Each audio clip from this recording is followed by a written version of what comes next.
para que todo quede aquí. Bien, perfecto. Bien, ahora, ¿cómo vamos a evaluar el 40%? Recuerde que el 40% de esto está aquí. ¿Ven mi pantalla? Bien. ¿Ven mi pantalla? ¿Ven el Word? Sí, profesor. Este es lo que usualmente utilizo para evaluar. La diferencia es que aquí no hay que poner equipo de defensa porque nada más son dos, así que los dos van a presentar y los van a contestar. Entonces, es un mecanismo de evaluación estándar que yo utilizo para las presentaciones orales. Entonces, yo evalúo, coloco el grupo, los integrantes, entonces yo evalúo dos componentes que cada uno tiene 20 puntos y ahí salen los 40 puntos. Primero evaluamos la presentación oral. Entonces, ustedes me debieron haber entregado también el PowerPoint, algunos lo hicieron, otros no. Lo primero que se evalúa es el formato de la presentación. El PowerPoint que usted está presentando, porque eso es el resumen del resumen del resumen. Entonces, el tiempo adecuado. Yo les comenté que ustedes tenían que estipularse que iban a hablar aquí de 10 a 15 minutos. Yo le dije que en los 15 minutos máximo era lo que ustedes tenían que conversar aquí. Entonces, yo estoy colocando aquí para un rango porque es algo que ustedes tuvieron que inventar y crearse. Si ustedes tienen que hablar de 10 a 15 minutos. Ese es el tiempo que ustedes tienen para presentar. Entonces, si usted habla menos de 10 minutos, el tiempo no es adecuado. Si usted habla más de 15 minutos, el tiempo tampoco es adecuado. Se extiende. Usted tiene que hablar en ese rango, de 10 a 15 minutos. Usualmente yo pongo a la persona oral que sean 15 minutos, pero como ustedes aquí tuvieron que ser creativos, y los felicito a muchos por el nombre, un nombre que me gustó mucho, colocaron un gamma ahí, así que eso fue original. Ahí son más o menos, si que tiene el tiempo para mí adecuado que usted esté justo en la mitad, como unos 12 minutos, 12.5 minutos más o menos.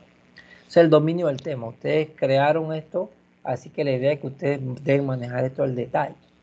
Pero el dominio del tema va en el aspecto generalizado de todo lo que hemos visto en conceptos de bioquímica. Aquí usted va a hablar de dominio del tema, estamos hablando de lo que es regulación, lo que es, si es enzimático, usted maneje todos los conceptos.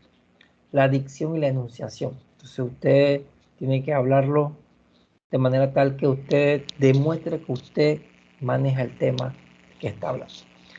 Entonces cada uno de estos vale 5 puntos, uno siendo muy malo, 5 siendo excelente. Y hay entonces fracciones. Yo puedo colocar 1.5, 2.5, 3.5, 4.5.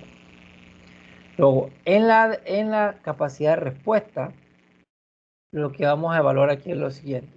Uno evalúa primero lo mismo como capacidad de respuesta como tal, que si yo le hago una pregunta de cualquier cosa que vaya asociado a su trabajo, la parte escrita, como la presentación oral, usted tenga la capacidad de contestarlo, porque lo que usted me entregó en el trabajo escrito es lo que usted investigó, lo que usted propuso y lo que usted debe tener la capacidad de contestarlo así mismo como el PowerPoint.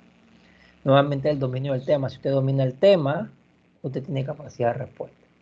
Trabajo en equipo. Yo soy un fiel creyente del trabajo en equipo y en el networking. ¿Qué quiere decir eso? Si yo le pregunto a alguien de los dos miembros, esa persona no sabe y el otro contesta, eso es trabajo en equipo. O si usted construye lo que yo busco es que usted construya una respuesta de manera colectiva. Si yo le pregunto a uno del grupo, él comienza a decirme algo, pero el otro dice, yo quiero aportar lo siguiente y van aportando y van construyendo una respuesta. Y coherencia y congruencia. Que si yo le pregunto algo específico, usted me conteste eso que yo le estoy preguntando. No que usted me divague y no me conteste lo que le estoy preguntando. Esos son los ítems que yo voy a evaluar. ¿Quedan claros los ítems? Aquí sale 20 puntos y aquí sale 20 puntos. Entonces, todo el que no me ha mandado el PowerPoint, me lo manda por correo electrónico. El que no lo subió dentro de los archivos, me lo manda por correo electrónico. Porque eso lleva una evaluación. ¿Estamos claros? Ok, profesor. Listo. Bien, perfecto. Yo voy a dejar de compartir. Y el escenario es suyo. Ustedes son los que van a presentar ahora. Yo voy a decirle cuánto tiempo usted habla. Déjenme colocar el cronómetro.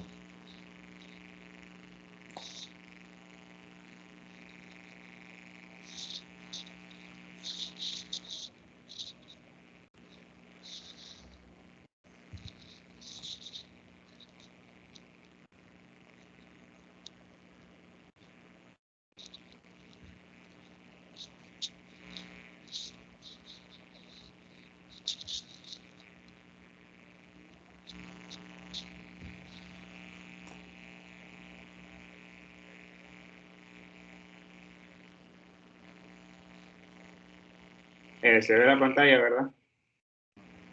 Sí, se ve la pantalla. Me avisa cuando van a comenzar.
Un momento que se congeló el PowerPoint y no nos deja.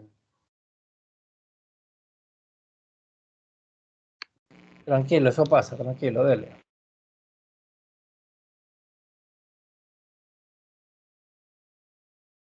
Carlos, ábrelo y ciérralo de nuevo porque sale, se congela. Entonces, ábrelo y ciérralo de nuevo por ahí.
Carlos, estás ahí, ¿verdad?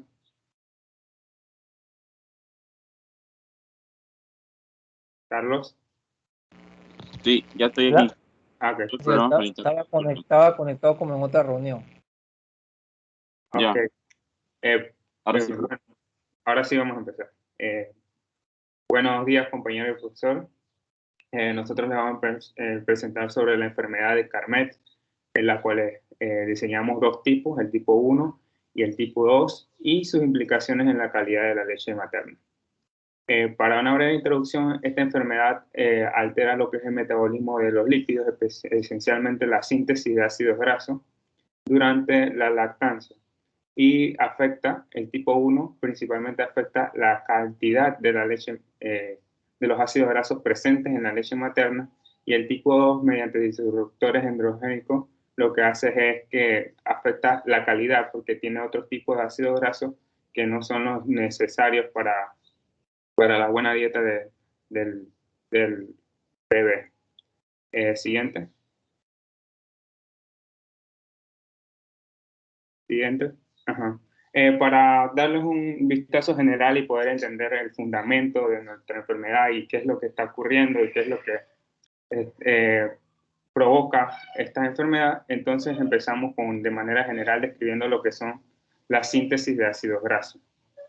Primero que todo, ¿dónde ocurre? Recordemos que la compartimentalización es sumamente importante, ya que esto es una manera regular. Entonces, nosotros sabemos que la síntesis de ácidos grasos va a ocurrir en el citosol y que la beta-oxidación o la oxidación de los ácidos grasos va a ocurrir entonces en la mitocondria.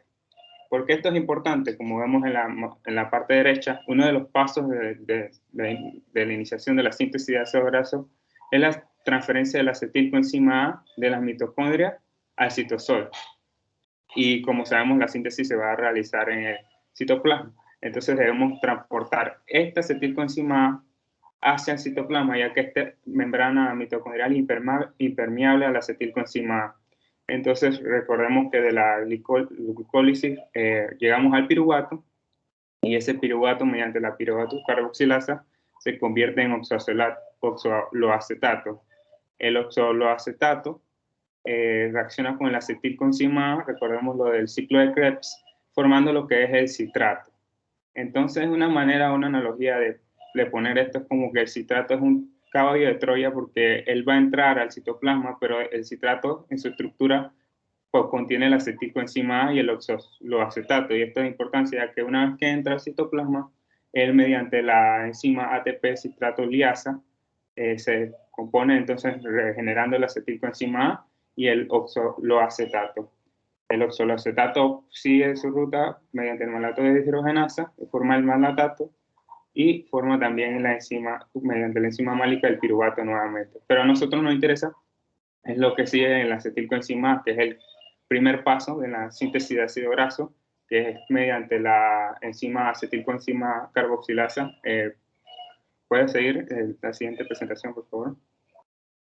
Exacto, en este paso de la acetilcoenzima A carboxilasa se da la síntesis de malonilcoenzima A, que es el paso que comprometa la ruta, la que va a hacer que se vaya en la ruta de la síntesis de los ácidos grasos. Y esto es lo que nos interesa en nuestra enfermedad, porque nosotros vamos a alterar la enzima que participa aquí, que es la enzima acetilcoenzima carboxilasa, que vamos a explicar más en detalle la regulación más adelante cuando expliquemos la enfermedad como tal.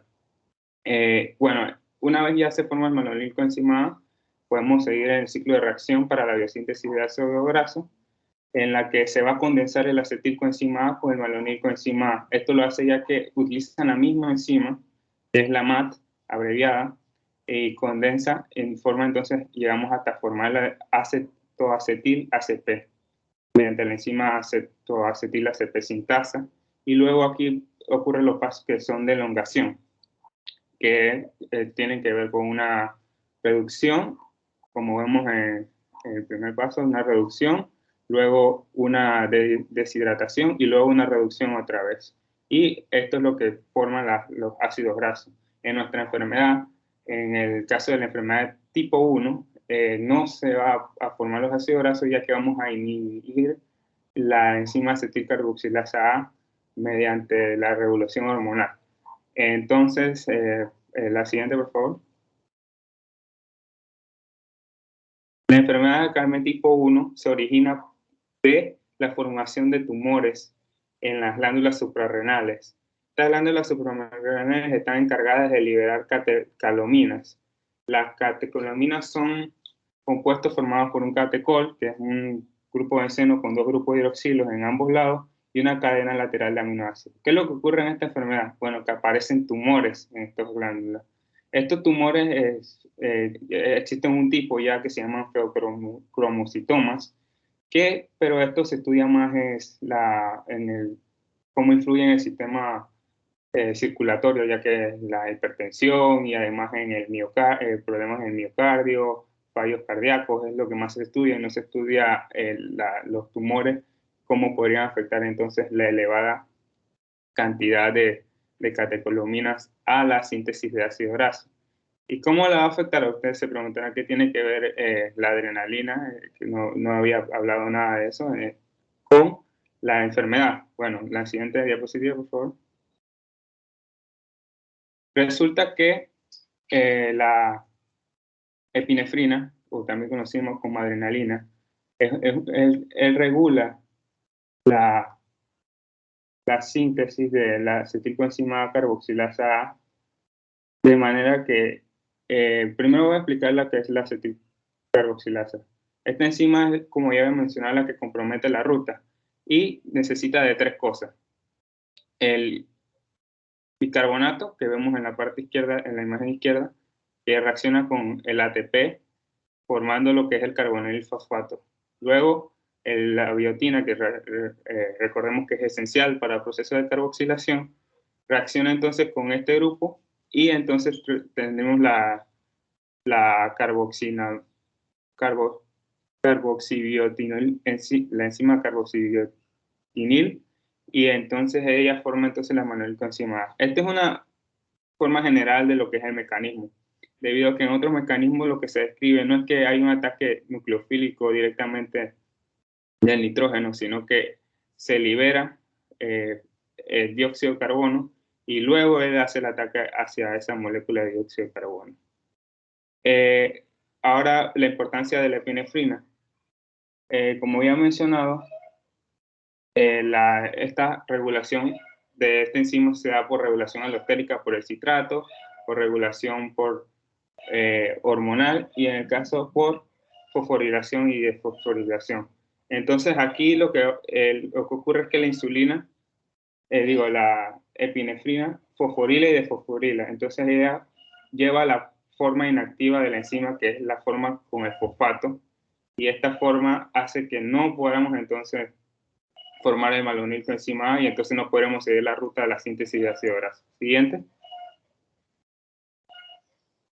Y aquí vemos una ruta general de lo que ya he explicado. O sea, esto es el resumen. Siguiente.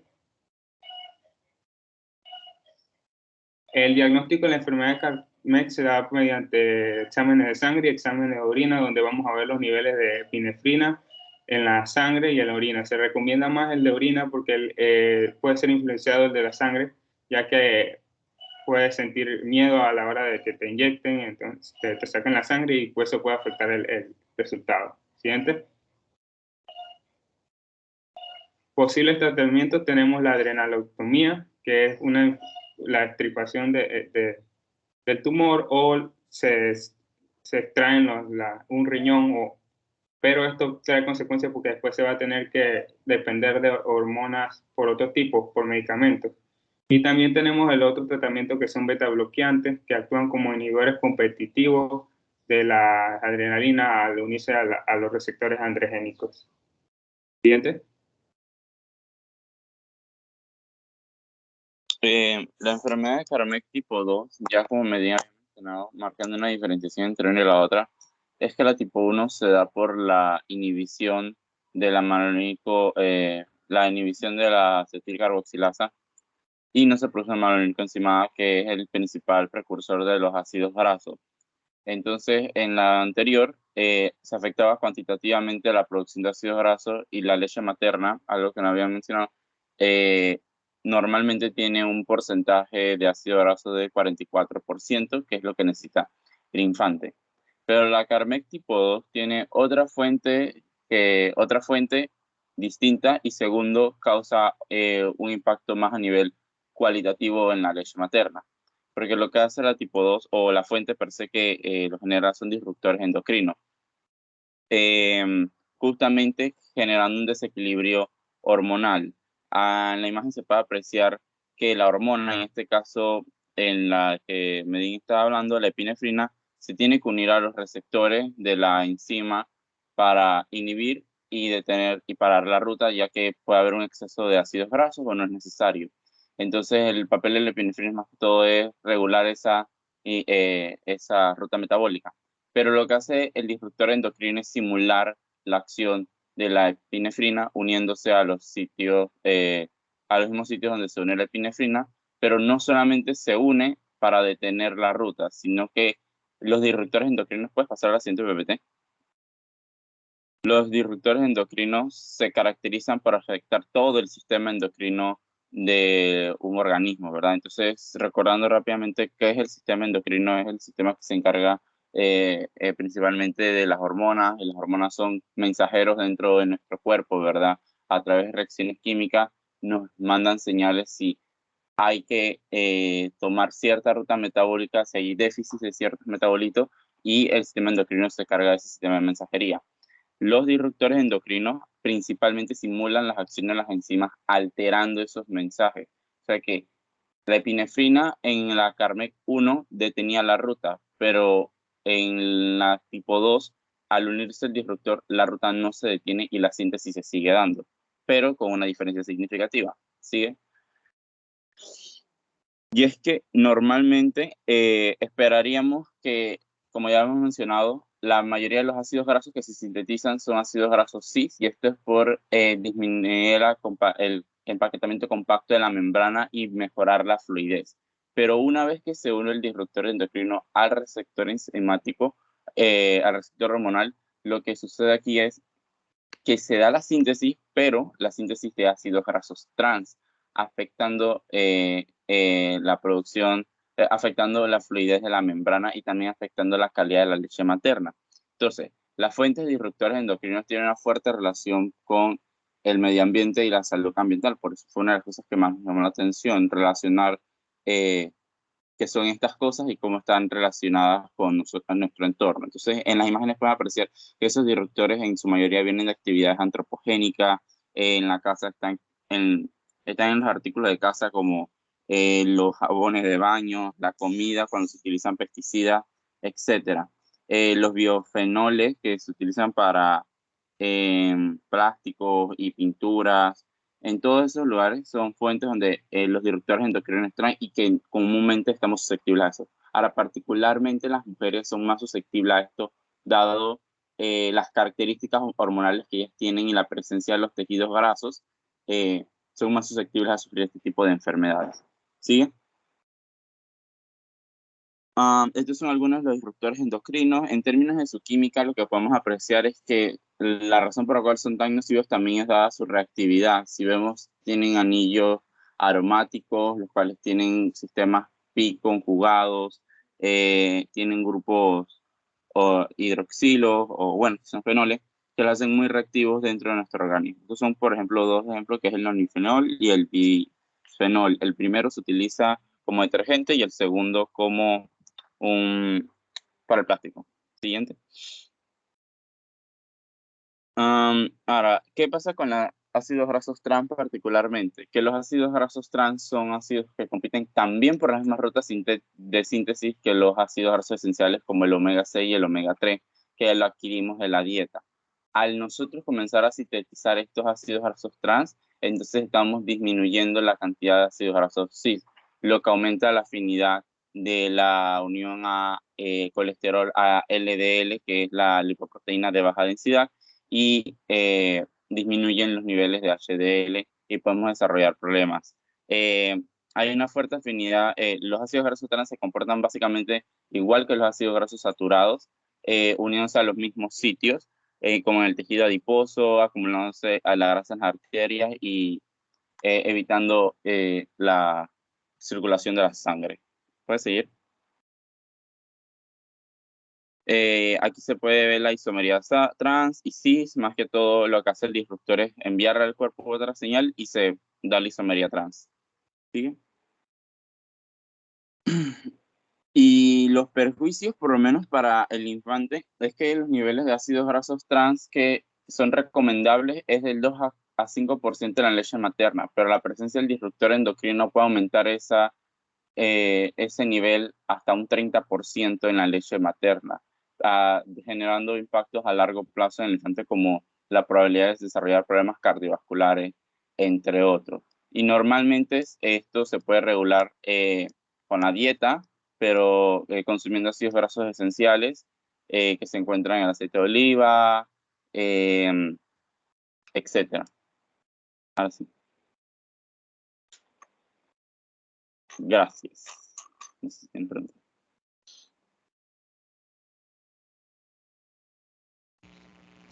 Bien. Bastante bien. 15 minutos con 42 segundos. Bastante bien. Bien. ¿Alguna pregunta de la audiencia?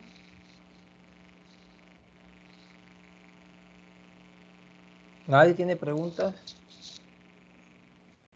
¿Todo quedó claro?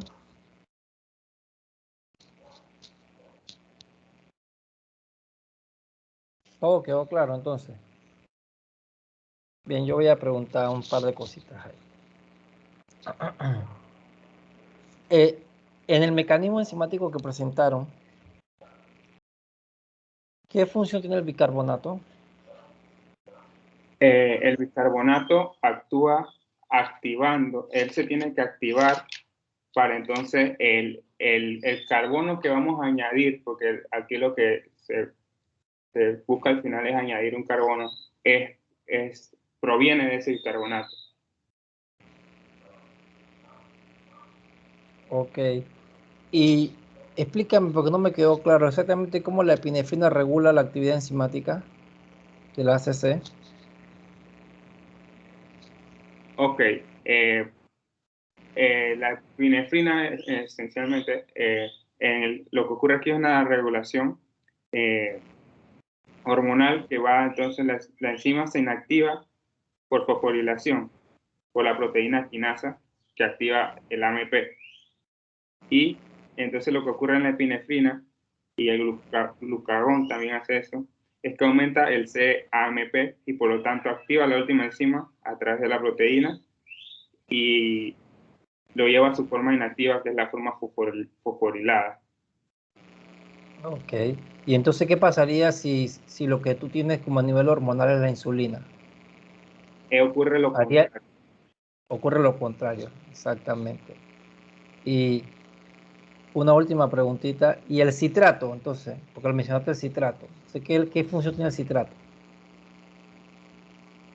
Bueno, no llegué tanto a fondo a investigar, pero porque estaba viendo más la regulación hormonal, porque esto se regula de varias formas, y una de las formas que se regula es de manera alostérica, y si no mal recuerdo, el citrato es un activador alostérico de la... Es un positivo. Sí, Él activa la enzima. bastante bien, bastante bien. Los felicito por hacer los primeros bastante bien. Bastante bien, bastante bien. El siguiente grupo. Profe, el PowerPoint se lo mandamos por correo, nos dijo, ¿verdad? Por favor, sí, por favor. La ventaja de ser el primero es que el primero siempre le va más suave en las preguntas. Para que los otros se animen. Ahora ya comenzamos a preguntar más. Queda tiempo exactamente para que presente otro grupo. ¿Mi grupo quiere presentar? Dele, el micrófono es suyo.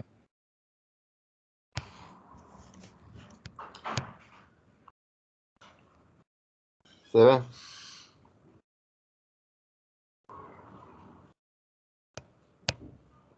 ¿Se ve, Susan? Ahí. Sí, dale. Me avisan. No. 1, 2, ya. Buenos días, profesor y compañeros. Hoy le vamos a hablar sobre la enfermedad de Case. Inhibición de la TPI o tirosa de fosfato isomerasa por la 3-fosfatoglicerato. El gen TPI proporciona instrucciones para producir una enzima llamada tirosa fosfato isomerasa. Esta enzima está involucrada en un proceso crítico de producción de energía conocido como glucólisis. Durante la glucólisis, la glucosa del azúcar simple se descompone para producir energía para la célula.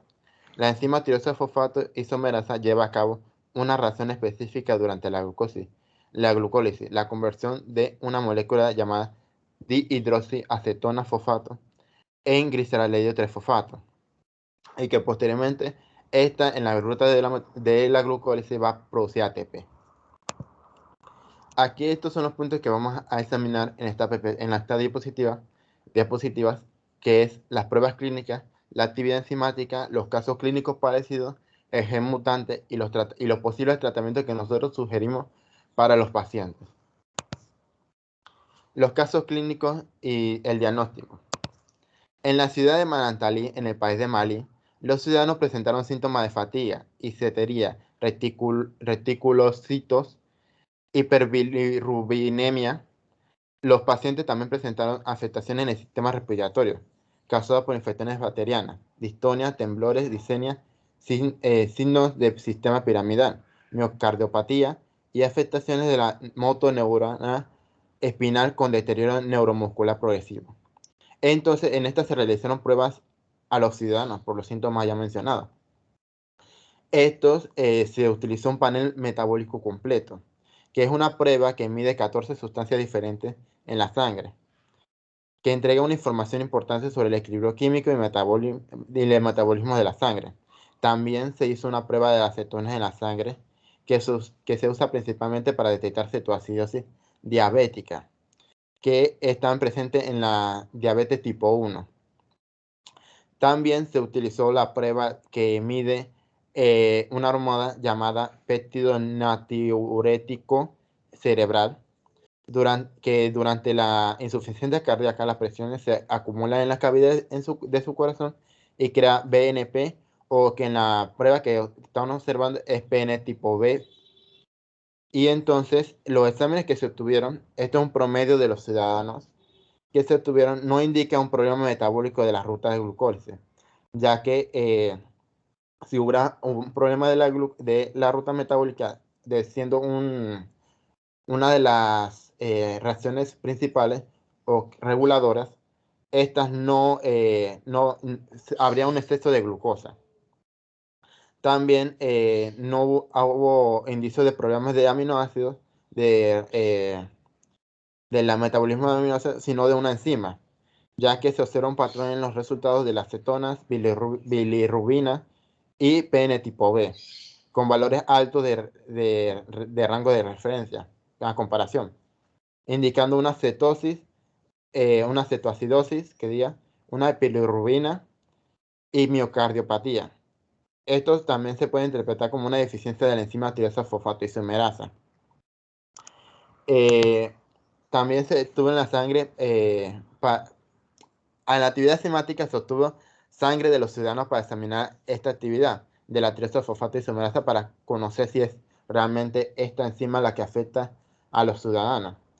Y entonces se observó también un aumento en la Km y se mantuvo la velocidad máxima, indicando una inhibición competitiva en la enzima tirosa fosfato isomerasa. Aquí se está observando la gráfica que obtuvimos de la actividad enzimática de la tirosa fosfato isomerasa. La roja es la enzima normal y esta es con el inhibidor.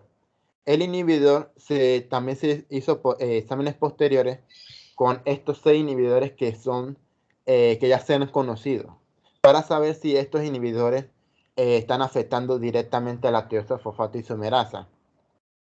Pero ninguno de estos produjo una Km igual a la que nosotros tuvimos. Entonces,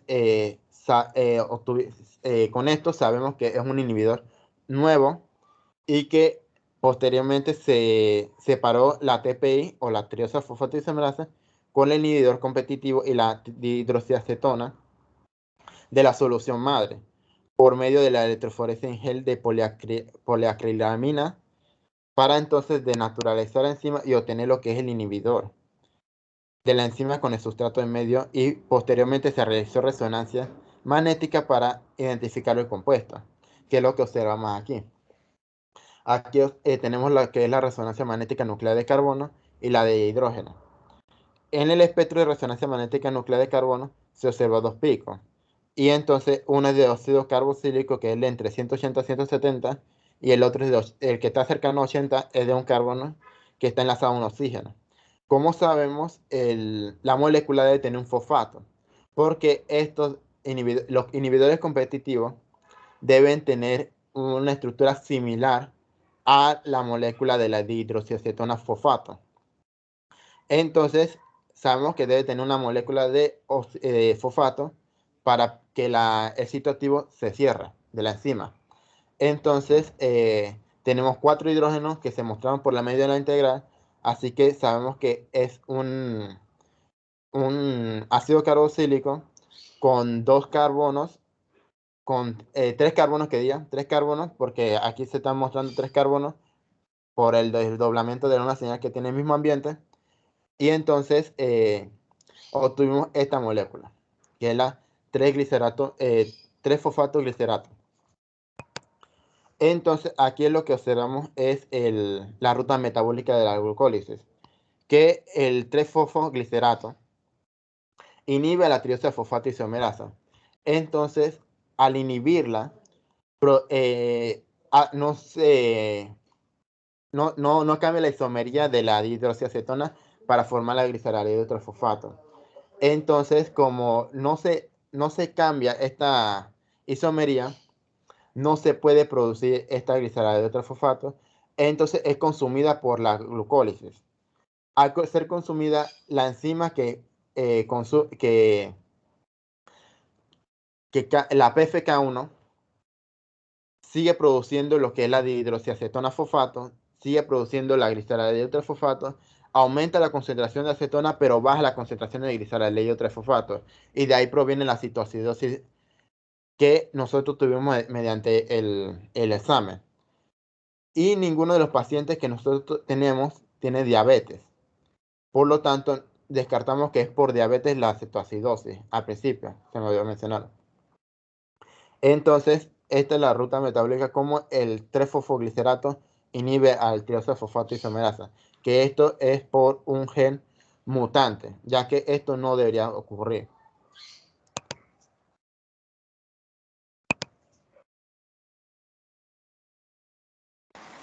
Bueno, al hacer investigación en la literatura ya existente sobre enfermedades parecidas, encontramos varios casos en los que destacamos estos dos.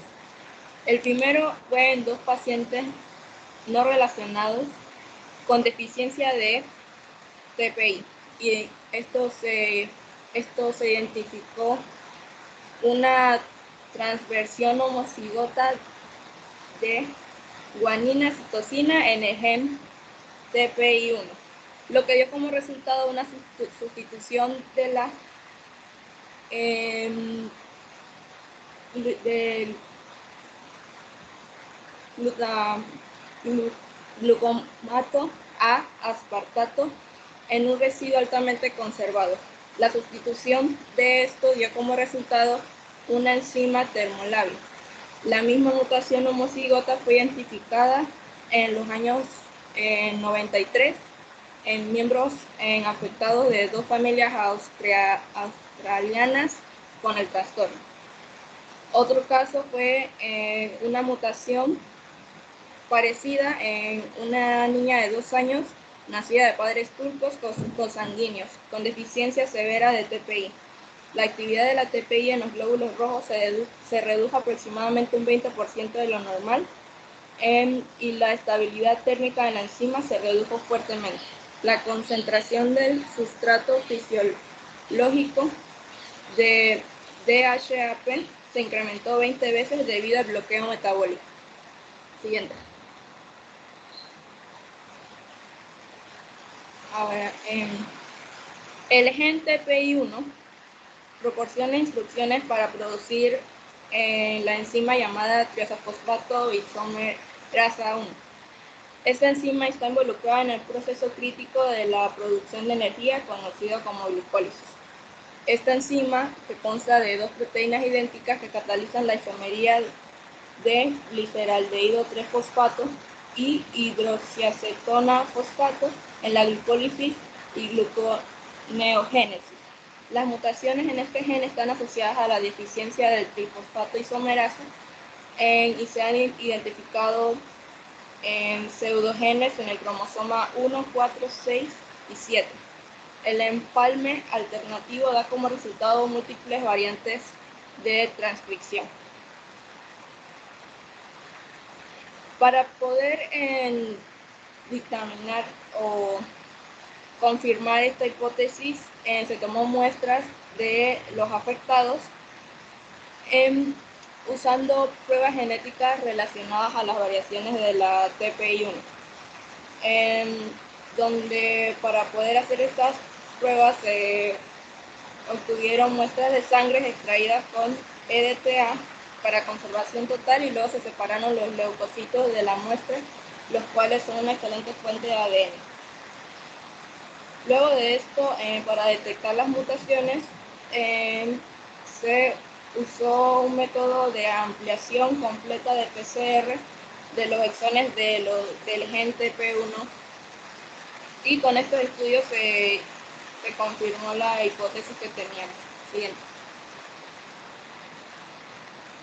En la enfermedad CASE, podemos ver en la gráfica que se observa una disminución no tan despreciable de la distribución de codificación de proteínas en el 12p13.1. Esta es la encargada de codificar la enzima triosa fosfato isomerasa, que al mutar cambian su estructura en la lisina a valina y hay una disminución de la distribución en ese gen.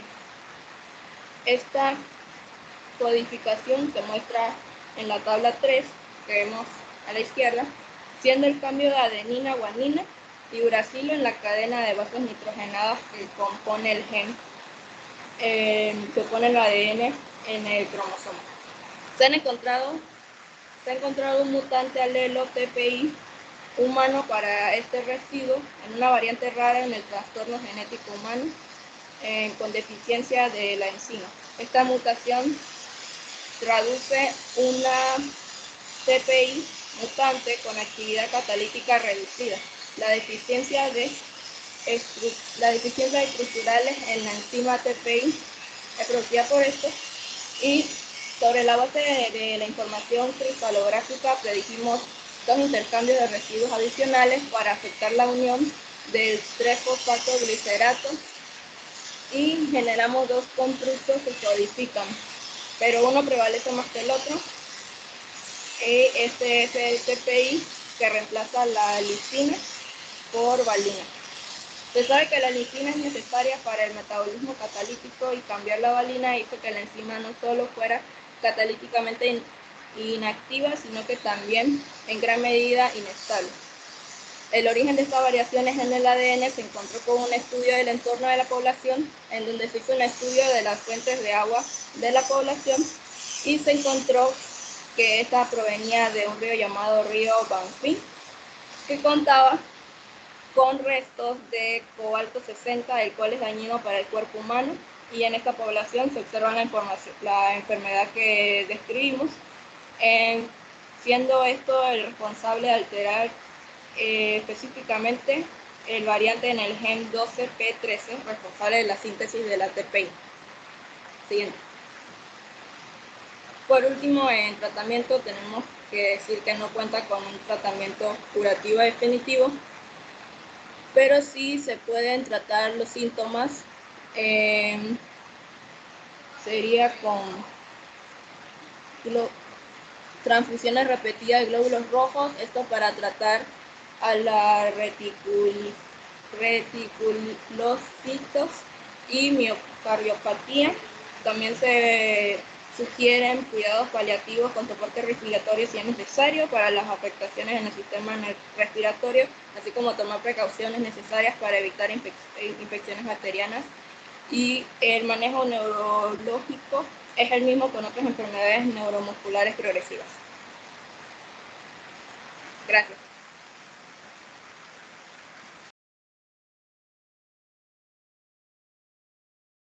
Muy bien, 15 minutos con 4 segundos. ¿Alguna pregunta?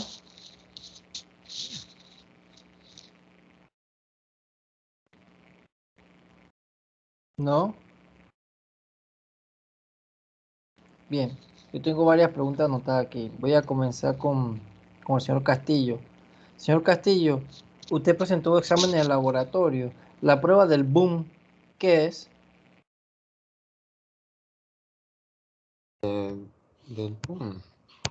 Y vaya como la segunda diapositiva, por ahí era como la segunda o tercera diapositiva. Tenía varios laboratorios y tenía distintas pruebas de laboratorio ahí.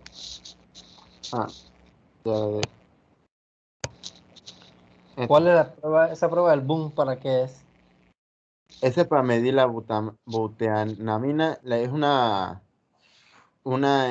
si mal no recuerdo, es una enzima, es la actividad enzimática, la butanamina, que entonces aquí se revisa para, no, es un aminoácido, un aminoácido que se revisa para decir la eficiencia o el metabolismo de la producción de eso es lo que está afectando al paciente, pero entonces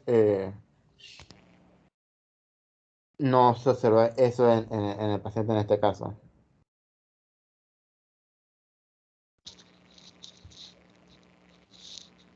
Ahí le falta, Es una prueba rutinaria que se hace. La creatinina se hace porque es un producto de composición que no tiene un tipo de función biológica y es tóxico. Abajo, pues tienes boom y tienes boom creatinina.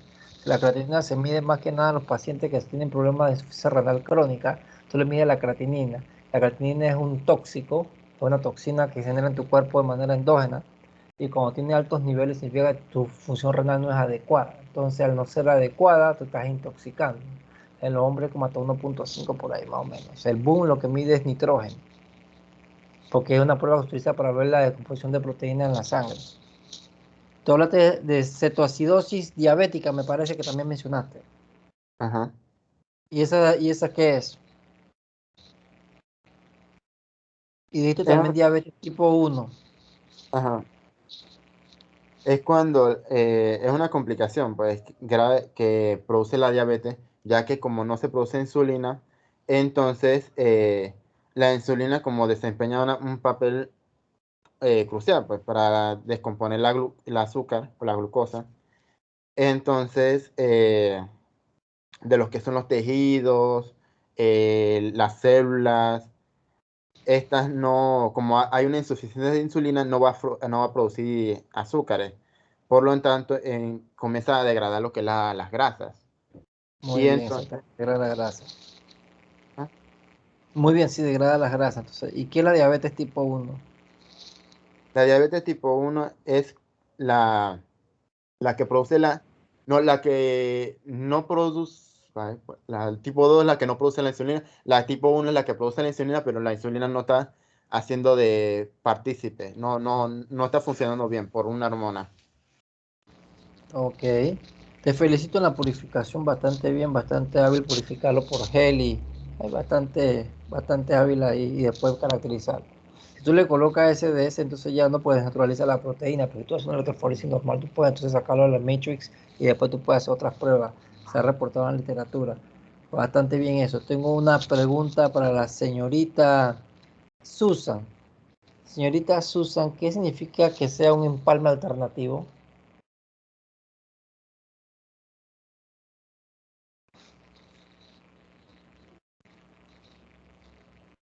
Usted lo mencionó, dijo empalme alternativo. O yo escuché mal. Sí lo mencioné. Ok. Tengo entendido que es cuando hay una alteración en cómo debería traducirse en el ARN mensajero para producir una proteína. Como que es un cambio en una alteración en cómo debería traducirse lo que viene en el ARN mensajero. Es una alteración en cómo debería traducirse. Si tienes un proceso entonces de corte y empalme, tú cortas y tú empalmas el gen. Y si entonces el empalme alternativo, ¿qué te va a llevar qué te permite producir eso? A partir de un único gen. ¿Por eso podría repetirlo? Si el proceso de corte y empalme en el que tú cortas las secciones que no codifican y pegas las secciones que codifican, entonces eso se llama corte. Cuando tú cortas los intrones, luego tú tienes entonces el proceso de empalme que tú pegas para que entonces se pueda expresar el gen. Bien, entonces si es un empalme alternativo, ¿qué te da a entender a ti? que a partir de un único gen, tú vas a cortar y tú vas a empalmar de distintas maneras. Lo consiguiente, tú vas a traducir a partir de un único gen varias proteínas. Usted lo mencionó dentro de lo que te estaba diciendo, pero no dio la definición. Entonces, eso sí es importante que ustedes sepan lo que están hablando.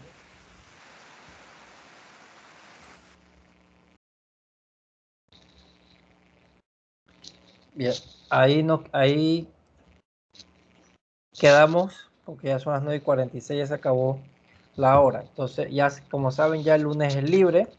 Nos queda el martes de la próxima semana para poder continuar con esto. Déjenme verificar el calendario. Tenemos la próxima semana el 30 para terminar esto y poder verificar que ustedes puedan salir de la presentación. Entonces, lo que sí es importante es que ustedes tienen clase el viernes 3 con el profesor. El viernes 3 de diciembre. El profesor Alexander me dijo que están haciendo su último taller, ¿verdad? ¿Sí, no? Sí, el de la orina, ya lo entregamos. Bien, perfecto. Entonces, para que planifiquen que los grupos que no terminan de presentar el martes 30, nos vamos a reunir el viernes 3 en la mañana. Pues ustedes tienen dos bloques. Tienen bloque en la mañana, a menos que ustedes tienen clase después del martes 30, tienen clase después de mi hora.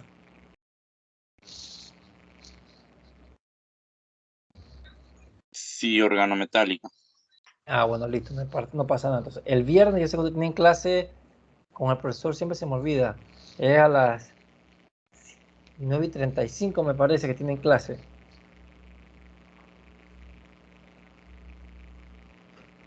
9:35 el laboratorio, ¿verdad? Déjame verificar, buscar. Porque lo que vamos a hacer es que aprovechar que el laboratorio también es mío. Y ya que entregaron lo último, poder garantizar de que terminen con... Déjenme buscar aquí en general rápidamente. Y les voy a decir. Porque ustedes tienen 2 periodos de laboratorio, que son de 9:35 a 12 y el otro de 12 a 3:15, creo que es. Sí, aquí está. Tienen el de 9:45 a 12:25 y 12:30 a 3:10. Entonces, como van a presentar 2 grupos el martes, porque son 40 minutos, más o menos 20 minutos, presentan 2 grupos más el martes, me debe quedar para que ese viernes a las 9:45 me puedan presentar los otros 2 grupos o el tercer grupo que no me han mandado el trabajo todavía, pero para que le quede, para que puedan terminar. Y quedemos todos ahí listos y sigue siendo dentro de mi hora. ¿Estamos de acuerdo? Así todos presentan, porque nuestro semestral es el 10, creo, ¿no? Si bueno, no me falla.